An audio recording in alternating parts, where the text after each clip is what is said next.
Aláròyé máa wí o. Wọ́n ti jí àbúrò Adélabú gbé nìbàdàn o. wọ́n àtọ́ kidnap lélẹ̀. wọ́n tó ń wà lélẹ̀ yìí náà. ọkọ rẹ̀ ni wọ́n ti kó lè ṣe fẹ́ gbọ́. ṣé ẹ mọ ẹni ẹ pè wọ́n láti mọ ẹ pè wọ́n. Kò jọ pé ariwo àti gbàjarè tó ń lọ nígboro lórí ìṣẹ̀lẹ̀ àwọn jàǹdùkú agbébọn tí wọ́n ń jíyàn gbé kiri yìí tú irun kan lára àwọn aráabí náà o. Ní báyìí wọ́n ti tún jí abilékọ Ọláìdé Bùsáyọ̀ Adégòkè John Paul tí í ṣe àbúrò mínísítà àná fún iná mọ̀nàmọ́ná olóyè Adébáyọ̀ Adélabú táwọn èèyàn mọ̀ sí Pẹ́ńkẹ́lẹ́ Mẹ́ẹ̀sì gbé nìbàdàn ìpínlẹ̀ Ọ̀yọ́.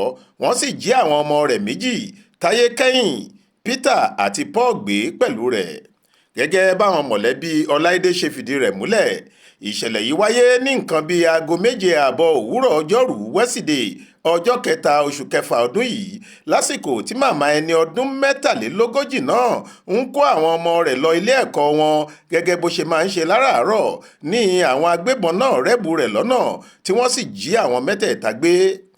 Ìbejì làwọn ọmọ rẹ̀ Peter àti Paul tí wọ́n jí gbé pẹ̀lú rẹ̀ ọ̀hún, ọmọ ọdún 12 péré ni wọ́n. Ọ̀kan nínú àwọn mọ̀lẹ́bí Adélabú, Kọ́múrèdì Fẹ́mi, tó fìdí ìṣẹ̀lẹ̀ yìí múlẹ̀ láàárọ̀ wẹ́sídẹ̀ẹ́ yìí sọ pé lóòótọ́ ni ó ní inú ọkọ̀ ayọ́kẹ́lẹ́ rẹ̀ tó fi ń gbé àwọn ọmọ rẹ̀ lọ iléèwé aládàáni wọn láti lọ bẹ̀rẹ̀ ẹ̀kọ́ wọn fún ti ọjọ́ náà ni wọ́n ti rẹ́bù wọn lọ́nà tí wọ́n sì jí àwọn mẹ́tẹ̀ẹ̀ta gbé.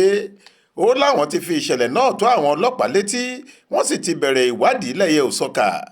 Obìnrin tí wọ́n jí gbé yìí ni àbíkẹ́yìn ọmọ 5 tí màmá wọn Olúwafúnmiláyọ̀ Àdùkẹ́ Adégòkè Adélabú bí. Ó kàwé ó sì ti lo ọ̀pọ̀ ọdún lẹ́nu iṣẹ́ ọba ilé ìfowópamọ́ ẹja lónìbù ilẹ̀ wa Central Bank of Nigeria CBN níbi tí ẹ̀gbọ́n rẹ̀ Pẹ́ńkẹ́lẹ́ ti ń ṣiṣẹ́ tẹ́lẹ̀ àti iléeṣẹ́ First Bank Pension Custodian ibẹ̀ lòun náà ti ń ṣiṣẹ́ kó tó fínúfíndọ̀ kọ̀wé fipò sílẹ̀ lọ́dún tó kọjá. Lẹ́yìn ìfẹ̀yìntì rẹ̀ ló padà sílùú Ìbàdàn àti pé wọ́n ní obìnrin náà ń ṣètò lábẹ́nú kí òun àtàwọn ọmọ rẹ̀ lè lọ darapọ̀ mọ́ ọkọ rẹ̀ ọ̀gbẹ́ni John Paul nílùú Amẹ́ríkà tíyẹn ti ń gbé láti ọdún díẹ̀ sẹ́yìn ni kó tó dèrò àhámọ́ àwọn ajínigbé báyìí. Ìṣẹ̀lẹ̀ yìí ti dá awuyewuye sílẹ̀ nílùú Ìbàdàn pàápàá láàrin àwọn olóṣèlú àti nínú ẹgbẹ́ òṣèlú All Progressives Congress APC tí ẹ̀gbọ́n màmá tí wọ́n jí gbé yìí Adélabú Pẹ́ńkẹ́lẹ́ ti fẹ́ dupò gómìnà láìpẹ́ yìí.